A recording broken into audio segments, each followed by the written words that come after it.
네, 요즘 우리가 독송집 제1장 깨달음의 자리, 뭐 다 잘 아시다시피 부처님 보리수 아래서 깨달았다 이렇게 뭐 알려져 있는데, 그 보리수 밑에서 깨달음을 성취하고 그 주변 자리에서 부처님 당신의 깨달음의 소회를 드러내는 경들, 예, 보면 빠타마비삼부토라고 해서 바야흐로 깨달음을 성취한 바가와 세전, 네, 요 표현을 담고 있는 용례들을 모아보니까 바야흐로 깨달음을 성취한 그 자리에서 부처님 당신의 소회를 드러내는 경들이 있더라.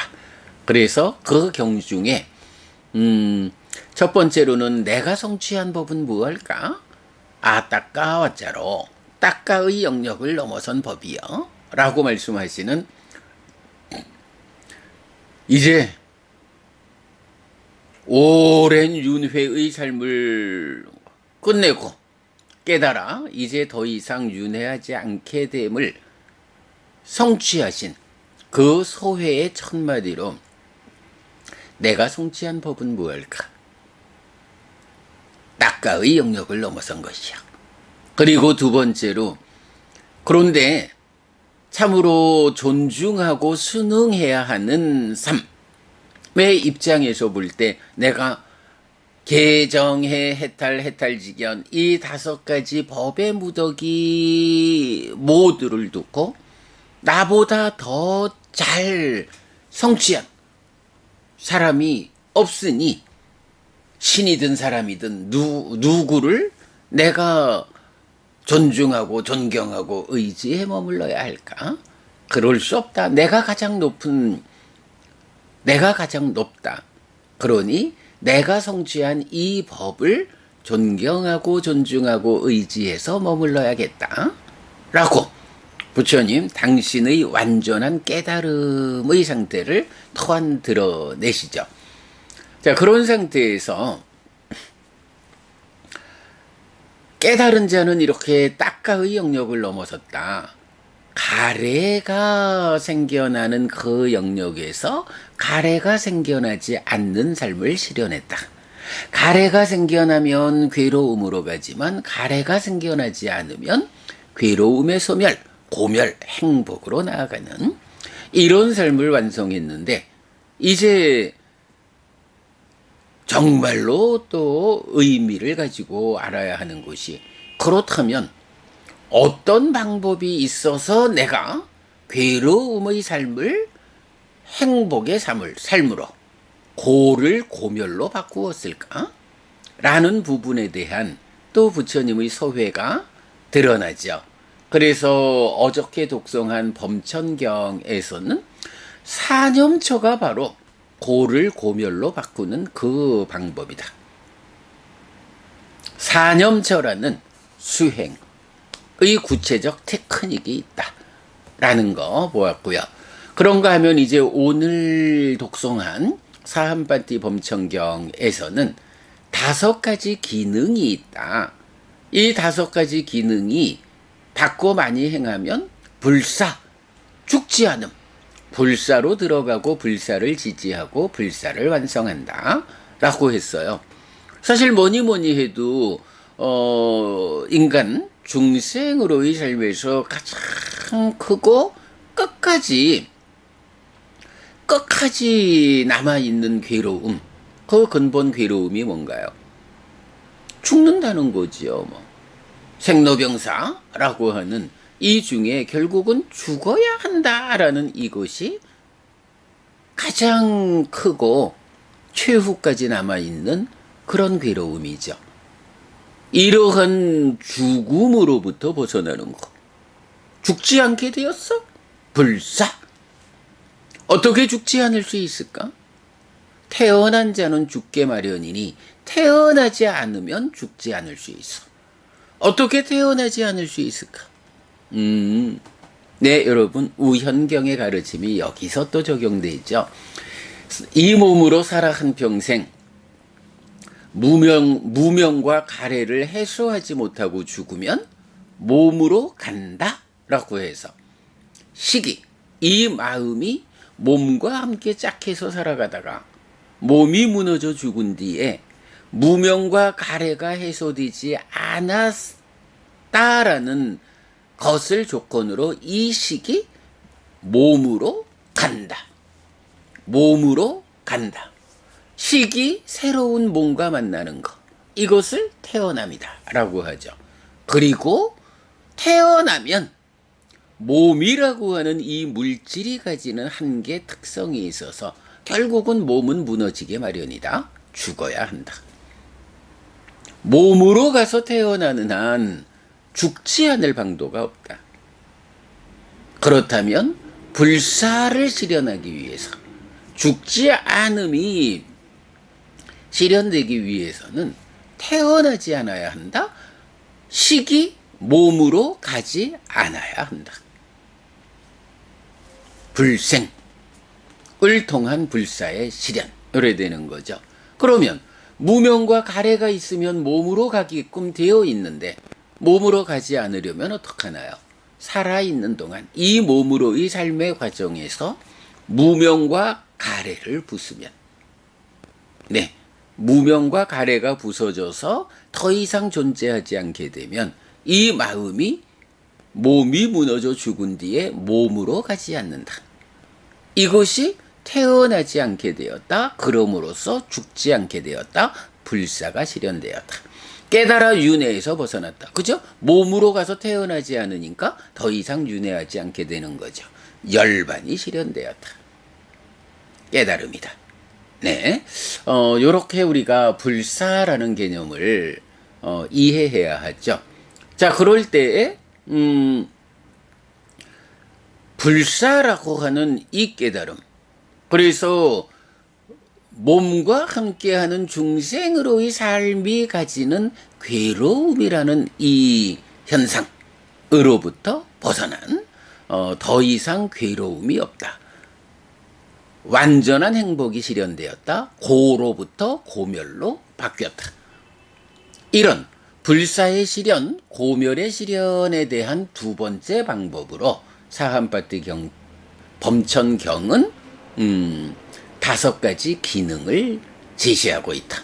사념처에 이어지는 5가지 기능이죠. 자, 5가지 기능 뭔가요? 믿음, 정진, 사띠, 삼매, 지혜입니다. 자, 어제 우리가 범천경에서 사념처라고 하는 이 고멸의 실현 방법을 공부했는데 거기서도 사념처를 닦으면 어떤 성과가 있다 했나요? 사념처가 신수신법 4가지 대상과 함께하는, 그러니까 4가지를 대상으로 해서 염처, 사띠를 확립한다. 사띠를 힘있게 하는 것이다. 그랬을 때 사념처를 통해 가지고 사띠만 힘이 써지는 것인가? 그러지 않다 그랬죠. 사념처 자체가 몸에서 몸을 이어보며 머문다 라고 해서 하나의 대상을 끊어짐 없이 관찰하는, 요게 그대로 심일경성이라고 부르는 삼매죠. 사념처 수행이 당연히 삼매를 힘있게 하는데 그 삼매가 힘이 써지는 만큼 그대로 삼매를 성취하게 되죠. 그런가 하면 이 사념처 수행은 또 어떤 일을 하나요? 지혜를 무력화하는 심의 오염원인 5가지 장애를 버리는 이런 일을 하는 게 또 사념처죠. 5가지 장애가 마음을 차지하고 있으면 지혜가 무력화되는데 사념처를 통해서 그 5가지 장애를 밀어내면 그만큼 지혜가 힘이 써지는 이런 것을 또한 알 수가 있죠. 그래서 보면 사념처 수행 하나를 통해서 사띠도 삼매도 지혜도 함께 힘이 써진다 라는 것을 우리가 알고 있어요. 그럴 때 이 사띠, 삼매, 지혜라는 3가지는 노력을 필요로 한다. 노력에 의해서, 물론 사념처라는 노력이겠죠. 또 사정근이라는 말로 표현을 하고 있죠. 이렇게 노력이 받쳐줄 때 사념처 수행은 사띠와 삼매와 지혜를 힘있게 한다. 근데 이 노력이라는 것이 어떤 노력을 해야 하느냐라고 할 때 바로 부처님께서 알려주신 나의 깨달음의 길이 있다. 그대가 삶을 향상하는 길이 있다. 라고 알려주시는 부처님 가르침에 의한 그 사념처 수행을 노력하는 일을 통해서 사띠도 삼매도 지혜도. 그렇다면 이때에 부처님이야말로 참으로 완전한 깨달음을 성취한 정등각이요 나의 온전한 스승이시다 라고 하는 부처님에 대한 공감과 동의와 신뢰 없이 그의 가르침을 우리가 뒤따라 노력할 수 있느냐? 그러지 못하죠. 그래서 스승이신 부처님에 대한 믿음이 또한 받쳐줘야 되죠. 그래서 믿음 위에서 노력을 하면 그 노력, 구체적으로 사념처라는 노력에 의해서 사띠도 삼매도 지혜도 힘이 써지죠. 네, 요런 구조를 가지고 믿음, 정진, 사띠, 삼매, 지혜라는 5가지가 제시되죠. 이 5가지를 사실은 우리가 삶이 향상한다라고 하면 2가지 방향성이 있잖아요. 한 가지는 그러니까 퇴보하지 않아야 향상한다. 그리고 또 하나는 진보로 나아간다. 이럴 때 삶을 퇴보로 이끄는 부정 요소들을 방어하는 측면에서는 요 5가지를 힘이라고 부르죠. 오력 5가지 힘. 그런가 하면 삶을 진보로 이끄는 이런 동력으로 작용할 때 5가지 기능, 옥은 이렇게 부르죠. 똑같은 믿음, 정진, 사띠, 삼매, 지혜 5가지를 부정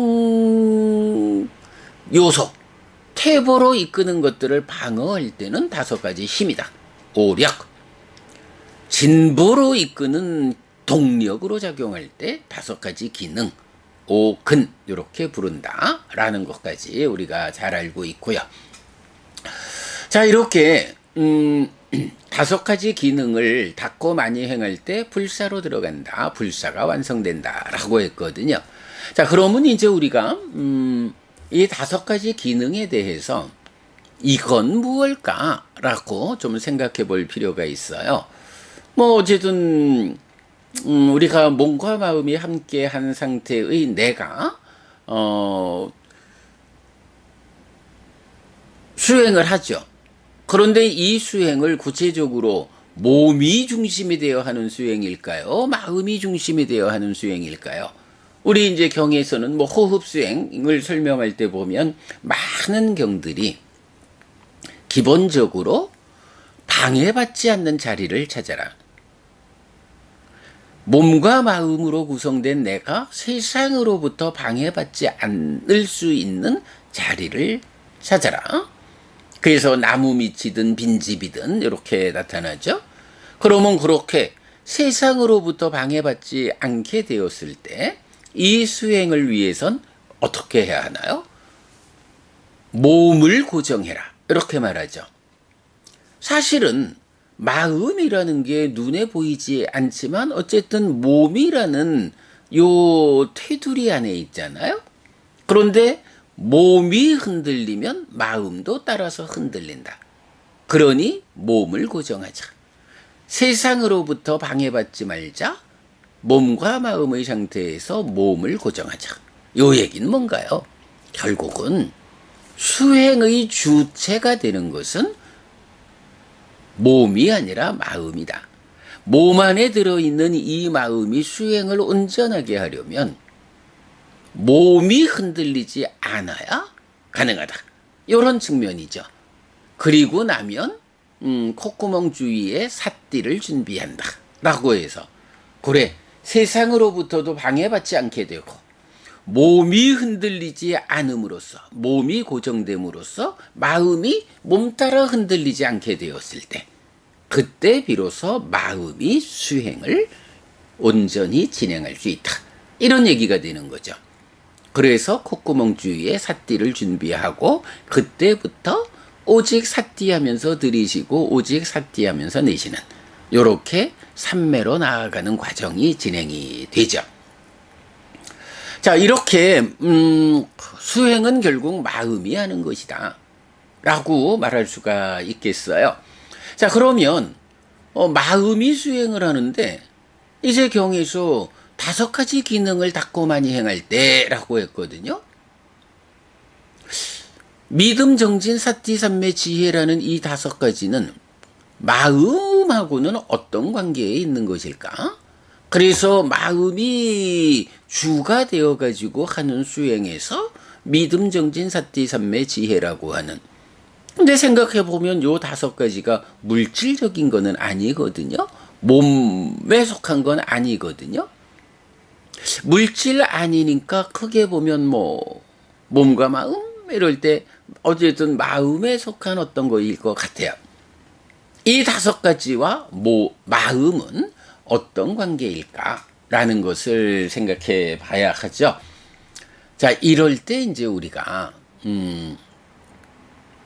정말로 근본경전연구의 해피법당이 몇 가지 비유를 만들어냈는데 그 중에 2번째 비유가 올챙이 개구리 되기라는 비유죠.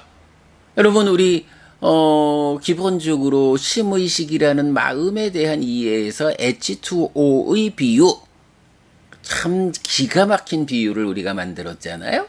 그리고 최근에 와서는 수행이 어떤 무엇을 대상으로 하는가라고 할 때 컵이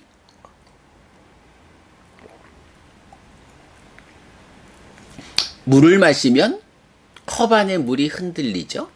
컵 안의 물에다가 내 얼굴을 좀 비춰보고 싶다 라고 할 때 컵 안에 물이 흔들리면 얼굴을 비춰주지 못하죠. 그럴 때 컵을 고정하자. 컵 안에 물이 가라앉게 하자. 그리고 거기서 얼굴을 비춰줄 때 드러나는 얼굴을 보고 얼굴을 씻자. 이런 식으로 컵 속에 물을 가라앉히는 비유로 상과 심상에 의해서 호흡을 붙잡고 삼매에 들어가고 거기서 느낌이라고 하는 찌따싸님이다. 심상을 대상으로 상을 가라앉히는 요런 과정에 내적인 심의사마타에서 법을 드러나게 하면 드러나는 법을 대상으로 법의 윗파사나 이제 요런 대상의 전개를 컵 속의 물을 진정시키는 비유로 해냈죠. 자, 그런가 하면 이제 2번째로 우리가 하는 비유가 바로 올챙이 개구리 되기 요 비유입니다. 자, 5가지 기능하고 마음하고는 기능은 그대로 마음인가? 아니면 기능은 마음과는 별개로 보통 아비담마적으로 법이라고 부르는 어떤 전혀 별개의 것이 작용하는 것인가? 이제 이런 측면에서 이런 비유를 하고 있는 거죠. 자, 기본적으로 믿음 정진 위에서 사티삼매 지혜라는 거 이것을 힘있게 하는 방법이 무엇냐? 사념처 그랬거든요. 근데 사념처는 한마디로 말하면 뭐냐 하면 내 마음에서 장애를 밀어내는 5가지 장애를 밀어내는 요 일을 하죠. 그러면 장애가 밀려나가는 만큼 칠각지가 마음에 충만해서 깨달음으로 이끌리는 요런 과정이죠. 5가지 장애라는 것이 있어요.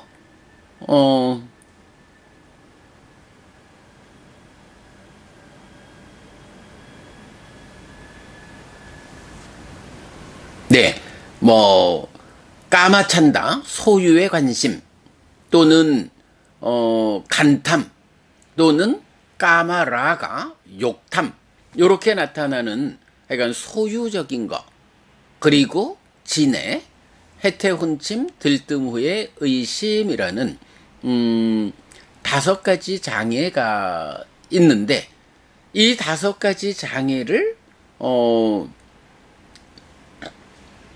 마음에서 밀어내는 것이 사념처다, 이렇게 되어 있죠. 자, 5가지 장애라고 다 장애를 가지고 있는 거는 5가지 기능이 없는 상태로, 즉 기능이 삶을 퇴보로 이끄는 부정 요소를 방어해 주지도 못하고 삶을 진보로 이끄는 향상의 동력으로 작용하지도 못하는, 그저 5가지 장애라는 것에 장애되어 가지고 덮여 가지고 그저 살아갈 뿐. 장애가 덮고 있다 해도 몸과 마음으로 구성된 중생의 삶이니까 그냥 그 장애에 묶이고 덮인 상태로 그저 살아갈 뿐인 거야. 여기에 5가지 힘 또는 5가지 기능에 의해서 퇴보로 이끌리는, 그러니까 부정 요소를 방어해서 퇴보로 이끄는 것을 막아내고, 이런 일을 못하죠. 자, 그런데 이제 사념처 수행을 하면 여기서 어떤 일이 생기나요? 믿음과 정진, 그리고 사띠삼매 지혜라는 것이 힘을 얻기 시작하죠. 요럴 때 아무런 힘도 갖지 못하고 그저 중생의 상태로 약육강식, 생존을 위한 삶을 살아가는 것, 요런 상태를 올챙이에 비유를 해볼 수가 있어요. 올챙이라고 하는 것은 어떻게 살아가나요? 그냥 몸통에 꼬리 하나 달렸잖아요. 그래서 몸통에 꼬리 하나 달린 요 상태에는 아래 위로 어찌 해볼 수도 없죠. 그저 헤엄쳐서 수평적으로 살아갈 뿐이죠. 그 물속에서 그저 수평적으로 살아가는 이런 올챙이의 삶이 있어요. 그런데 물론 그래도 그러한 삶 가운데서 자기보다 더 작은 것을 음식으로 해서 자기의 삶을 유지하죠. 그런데 그런 가운데도 올챙이가 이제 이런 삶을 유지하기 위한 노력을 하다 보면 이제 어떤 일이 생기나요? 적당한 때가 되면 뒷다리가, 왼쪽 오른쪽 뒷다리가 쑥 나오죠. 그리고 또 그렇게 열심히 살아가다 보면 다른 것들한테 잡아먹히지 않고 생존을 위해서 열심히 살아가다 보면 뒷다리에 이어서 앞다리가 또 쑥 나오죠. 이렇게 생존을 위해서 살아가면서 뒷다리가 나오고 앞다리가 나오면서 성장해가는 과정, 요런 과정을 볼 수가 있어요. 그러면 이때에 올챙이가 어떤 삶을 살아갈 때 뒷다리가 나오고 앞다리가 나오고, 그리고 그렇게 성장해가는 과정에 꼬리가 퇴화하고, 그러면 생존을 위한 최선의 노력을 다하는 올챙이의 삶이 성공적으로 진행되면 어떻게 해요? 꼬리는 퇴화하면서 뒷다리, 앞다리가 나오죠. 그러면 뒷다리로 버티고 서서 앞다리로 딱 몸을 밀어내면 어떻게 해요? 꼬리가 있는 올챙이로의 삶에서는 그저 물속을 수평적으로 헤엄쳐가는 것밖에 못하다가 꼬리가 퇴화하고 네 다리가 생기면 뒷다리로 버티고 서서 앞다리로 딱 밀어내면 고개를 들게 되죠. 요렇게 올챙이가 꼬리가 퇴화하고 앞뒤 4개의 다리가 생겨나서 밀치고 고개를 쳐들고, 고개를 쳐들면 물속에서만 살던 때, 그때는 보지 못하던 새로운 세상을 보게 되죠. 요런 상태로 변화하면 더 이상 올챙이라고 부르지 않죠. 개구리가 되는 거죠. 요렇게 올챙이라고 하는 그저 몸통에 꼬리만 달린 상태에서 물속을 벗어나지 못하는 요런 존재 상태에서 그래도 내가 살아남을 거예요. 그리고 더 나은 개구리라고 하는, 사실은 올챙이는 개구리를 잘 모르죠. 그런데 올챙이 안에 있는 그저 DNA적인 이런 조건들이 올챙이를 열심히 살아내면 개구리가 되도록 만들어 가죠. 오늘 설명이 잘 안 되네. 그러나 어쨌든 그런 거예요. 이런 올챙이가 최선의 삶을 위해서 노력을 하다 보면 그 노력이 성과를 내는 만큼 꼬리가 퇴화하고 네 다리가 생겨나면서 고개를 쳐들어 가지고 개구리가 되는 이런 삶의 변화를 보게 되죠. 이럴 때 바로 올챙이가 개구리로 변화하는 요것을 올챙이 개구리 되기라는 비유로 말하면서, 자, 이때 그러면 5가지 기능하고 이 올챙이의 변화하고는 어떻게 연결되느냐? 네, 올챙이가 열심히 살아가다 보면 뒷다리가 나오는 것은, 그러니까 왼쪽 뒷다리가 나오는 것은 믿음이 생긴 것이다. 오른쪽 뒷다리가 나오는 것은 정진, 노력하는 삶이다. 여기에 왼쪽 앞다리가 나오는 것은 삿띠가 생기는 것이다. 오른쪽 앞다리가 나오는 것은 삼매가 생기는 것이다. 이렇게 앞뒤다리가 나오면서 꼬리가 퇴화하는 것. 그래서 박차고 고개를 쳐드는, 그래서 넓은 세상을 보게 되는 것, 지혜가 생겨나는 것이다. 올챙이는 몸통과 꼬리밖에 없다 보니까 그저 생존을 위한 것밖에 할 수 없는데, 그래도 거기에서 이러한 삶의 향상을 위한 노력을 게으리하지 않을 때, 올챙이는 잘 모르지만 사람들은 한 가지 아는 게 있죠. 내가 지금은 비록 몸통과 꼬리밖에 없는 중생이라는 낮은 삶을 살고 있지만 스승이신 부처님께서 말씀하시기를 이러한 노력에 의해서 나아가면 개구리가 되어서 고개를 쳐들고 넓은 세상을 볼 수 있어, 심지어는 물 밖으로 나가서 무태에 올라서 자유롭게 더 넓은 세상을 살아갈 수 있어 라고 스승이신 부처님이 알려주는 그러한 삶에 대해서 생각하죠. 내가 그런 더 높고 넓은 세상을 만나야겠다, 삶을 향상해야겠다 라고 해서 내 다리를 생겨나게 하고 꼬리가 퇴화해서 없어지는 이런 개구리가 되기 위한 5가지 기능, 믿음, 정진, 삿지, 삼매, 지혜를 닦는 일을 통해서 올챙이의 삶을 청산하고 개구리가 되는 이런 변화의 과정을 밟아가는 거, 이것이 수행이다. 그 수행 중에 바로 이런 앞뒤다리와 꼬리의 퇴화, 고개를 쳐듬, 요것이 믿음, 정진, 삿지, 삼매, 지혜라고 하는 5가지 힘이요 기능이다. 이렇게 보면 5가지 기능이라는 것이 마음과 전혀 다른 마음밖에 어떤 거, 이렇게 보지 않아야 한다. 그대로 마음이 5가지 장애와 함께하는 올챙이로의 삶에서 그 마음이 뒷다리 2개, 앞다리 2개가 생겨남으로써 성장하고 또 꼬리가 퇴화하면서 고개를 쳐드는 것으로 성장하는 그러니까 마음이 올챙이라는 존재 상태에서 이런 5가지를 갖추어서 개구리가 되는 변화의 과정, 마음 자체가 올챙이에서 개구리로 성장한 이런 마음의 성장 상태를 말하는 것이다 라는 관점.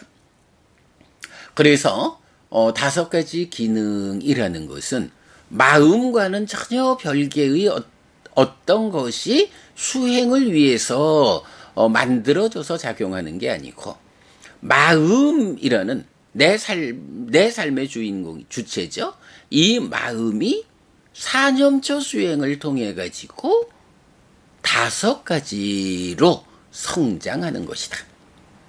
마음의 성장 부분이 기능이다 라는 거를 결론적으로 알아야 하고요. 자, 그래서 그거를 이제 우리가 어떻게 또 표현을 하나요? 말하자면 이제 적과 싸워야 해. 칼을 들고 싸워야 해. 그러면 칼을 효과적으로 휘두르는 거를 건법을 시전한다 이렇게 말하죠.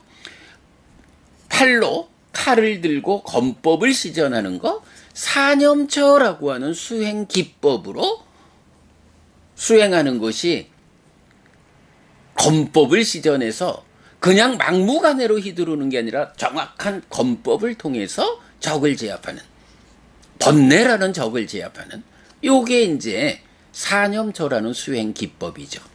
그런데 칼이 있고 수행 기법을 알아서 휘두르고자 해도 팔에 알통이 없으면, 근육이 없으면 에고 힘들어 이런 식으로 속도감 없이 하다 보면 적에게 내가 죽임을 당하죠. 사념처라고 하는 이 수행의 테크닉을, 건법을 잘 시전하려면 내 팔에 힘이 있어야 되거든요. 내 팔에 힘이 있다는 거 기본적으로 어린아이도 팔이 있지만 힘을 못 쓰죠. 왜? 팔에 알통이 없어. 알통이라는 근육이 필요해. 그래서 이런 사념처 수행, 건법을 그저 조금씩이라도 느리게라도 시도하다 보면 그런 훈련의 과정에서 알통이, 근육이 생겨나가지고 근육이 생겨나는 만큼 건법을 정확하고 빠르게 시전할 수 있게 되죠. 요런 팔에 알통이 생겨나는 것. 이 알통이 무엇이냐? 바로 5가지 기능이다.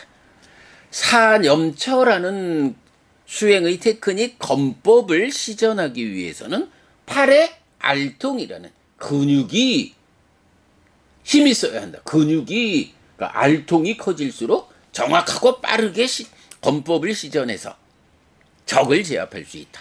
사념처라는 건법을 시전하기 위한 알통이 필요하다. 5가지 기능이다. 그러면 이 5가지 기능이라는 알통이 생겨났을 때 이 알통은 팔인가요? 팔 아닌가요? 알통이란 이름으로 불리니까 팔하고는 다른 거요. 이렇게 말해야 되나요? 아니면 팔에 속한 일부인데 노력하지 않은 사람한테는 없고 노력한 사람한테는 생겨나 있는 것. 팔에 속한 것으로의 알통. 이 알통은 팔과 다른 것이 아니라 팔에 속하면서 팔의 성장된 일부다. 이렇게 봐야 되죠. 알이 팔의 일부로서 성장한 것. 이렇게 말하듯이 5가지 기능이라는 것도 마음에 속한 올챙이처럼, 그러니까 올챙이 상태의 마음은 이런 5가지 기능이란 알통을 갖추지 못했어.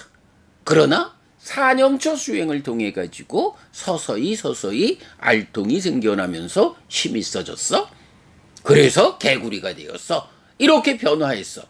올챙이 개구리 되기의 과정으로 마음이 성장하는 것. 팔에 알통이 생긴 것.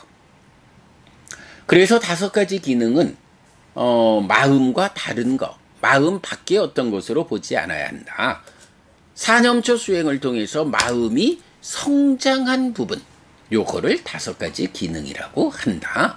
네, 요렇게 이해하는 것이 올챙이 개구리 되기의 비유를 통해서 올챙이 상태의 마음이 개구리 상태의 마음으로 성장했어. 그 성장 과정에는 뒷다리, 앞다리, 고개를 쳐듬 그래서 믿음, 정진, 사띠, 삼매, 지혜 요 5가지로 성장한 거예요. 요렇게 5가지 기능을 이해하는 거. 그러면 마음 밖에 있는 어떤 거라고 보는 거하고 마음 자체를 성장시키자 하는 거하고 수행의 방향이 달라지겠죠. 사념처 수행은 이렇게 마음 자체의 성장 부분으로의 5가지 기능을 힘있게 하는 이런 수행을 이끈다 라고 보시면 되겠습니다. 자, 제가 이 올챙이 개구리 되기 비유를 설명하면서 어떻게 방향을 좀 잘못 잡아가지고 조금 여러분들 제가 좀 헷갈림이 있게 설명이 좀 부족했어요. 그래서 뒤에 가가지고 내 마음이 올챙이 상태에서 개구리 상태로 변화하는 요렇게 해서 그냥 바르게 방향을 잡아드렸는데, 네, 어쨌든 그렇게 좀 이해해 주시면 되겠습니다. 자, 요렇게 아침 독성 마무리하고요. 이제 잠깐 상류단 이과야 공부하도록 하겠습니다.